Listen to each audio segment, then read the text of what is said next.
Olivia, there's a lot of other news coming out of the White House. The president also announcing a framework for a trade deal with the EU, but not all 27 countries in the EU are thrilled with it. What exactly does that entail? Yeah, we've already seen some pretty striking reaction from the French saying that this is essentially amounting to the president of the EU making this deal with Trump without really consulting other members of the bloc. So essentially what the EU says they're agreeing to is about $600 billion of investments in the U.S. There will be significant energy purchases, amounts of about $750 billion, according to a framework that was released from the White House. There's also going to be a significant purchase of U.S. military equipment. And we know, we just talked about the war raging on the continent of Europe and Ukraine.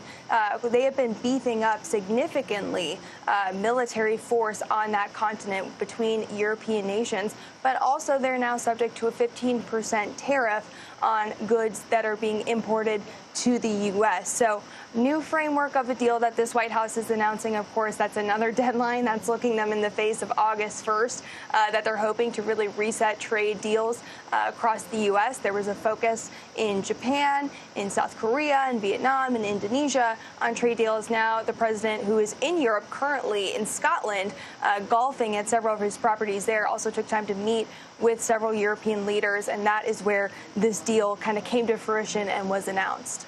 We also know that U.S. and Chinese negotiators are meeting in Stockholm today, both sides trying to get to some sort of trade deal ahead of that separate August 12th deadline that's separate from this Friday's tariff deadline with all of those other nations. Where do things stand right now with China? Yeah, well, this is the third round of formal talks that are happening between the U.S. and China. Of course, the first time was just about, taking a beat, taking a pause on those really punishing tariffs that the president was threatening to put on China at one point, up to 125%, about 145% when you factor in the fentanyl tariffs that he had put on previously. So we were looking at some pretty punishing numbers there. They took a 90-day pause. That 90 days is August 12th. So if you're just keeping a calendar of all the deadlines that are coming up, right. August 1st, August 12th, that's the deadline with the Chinese. So this is the third round of talks that they're having. The goal here being, all right, we agreed to this pause. It's staring at us. Let's talk about what this framework of a deal would look like about trade between the two countries, but also potentially that meeting between President Trump and President Xi Jinping. Remember, Trump said he'd be eager to meet with him. Mm-hmm. He hopes to meet with him. A little bit more of a friendly conversation between the two that could happen.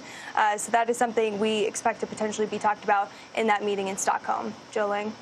Well, Olivia, Rinaldi, good to see you. Thank you so much for all that reporting. Let's bring in CBS News contributor and business editor for the Dallas Morning News, Javier David, to give us more context on the framework of that deal with the EU. Javier, thanks for being here with us today. We were just talking with Olivia. Both sides have reached an agreement on that 15% tariff rate, standing out, obviously. But what are the impacts that this is actually going to have on everyday Americans and what they're able to consume, for example? Yeah, I mean, the bottom line is if you're buying anything from abroad from now on, it's going to cost you more. There are higher. This is the highest tariffs that we've seen in decades. And it's still not entirely clear who's actually going to pay for them. Is it going to be consumers, companies, importers, exporters? At least for the moment, we have a little bit more certainty about how much. And this is a big, complicated bilateral relationship. So for consumers, you're going to see higher prices, but relatively stable ones on things like wine, cheese, some retail, bed sheets, and IKEA. So that build-it-yourself sofa or dresser see a little bit more. But it all depends on whether IKEA or the company in question kind of has sophisticated enough supply chain where you have good stocks here or so that you don't have to ship them across the Atlantic. We also talked about how not everyone in the EU is equally excited by this agreement. Obviously, France speaking out very soon today, earlier today, saying, they don't think this is a good idea. So who are the winners and losers here? Who really benefits the most? So the key thing here to keep in mind, Europe, really not one single economy, but 27 different ones, all of them trying to defend their interests. The France thing, and they're particularly aggrieved. The big winners here really are aerospace companies, Boeing, Airbus. They got a lot specific sort of carve out on exemptions, and there's a lot of cross-border activity between the aerospace sector. The energy producers here in the U.S., they're going to reap the benefits of the $750 billion or so that is supposedly laid out in this agreement. And to be sure, Europe really does need that energy supply, so they're not tempted to buy it from Russia.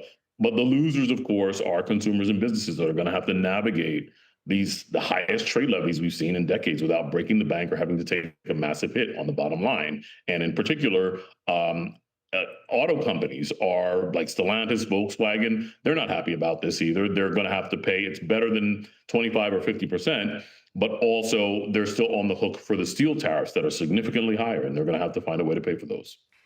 A lot of big question marks on how this money and how all of these deals are actually going to get done. Javier, David, thank you so much for joining us today.